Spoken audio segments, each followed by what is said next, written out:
So it's official, Grania Museveni has been declared the winner. That doesn't come as a huge surprise, does it?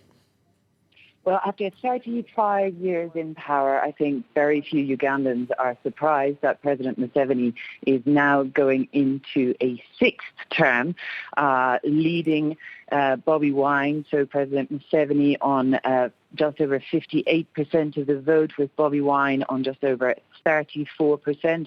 Turnout down 10% on the last elections.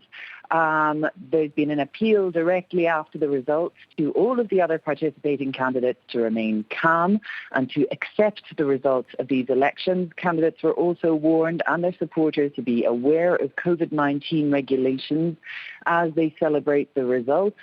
Going around town earlier, just before, about an hour before the election results were due to be declared, there was a deployment beginning from police stations of police and military around town. A military helicopter has just flown around overhead. So the security services very much present. But Bobi Wine already says that there is fraud and has accused the Ugandan authorities of rigging this election. Yeah, he rejected the results, didn't he, before they'd even been officially announced. How credible are his allegations of fraud? Well, yeah, yesterday he made a very strong declaration. He called this election the worst case of rigging in Ugandan history and used the phrase daylight robbery. He said soldiers were intimidating people, ballot boxes had been stuffed. The Electoral Commission denied all of these claims and told Bobi Wine that he had to substantiate these claims.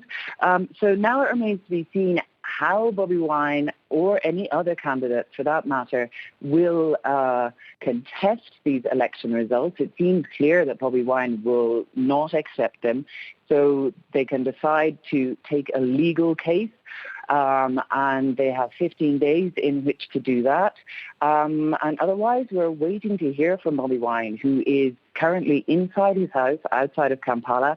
There is a heavy deployment outside. He was going to come out earlier to make an announcement before the results, but he was not allowed to leave his house. Nobody has so far been allowed to enter. So it's hard to say how he is going to react to these results. We are still waiting for his reaction. As we know, in November, this is a very violent election campaign, and in November, when Bobi Wine was arrested, there were 2 days of riots that led to the death of at least 54 people. So Bobi Wine's reaction to this, and whatever call he makes to his supporters, will tell us how this will look going forward in the next week or so. Grania,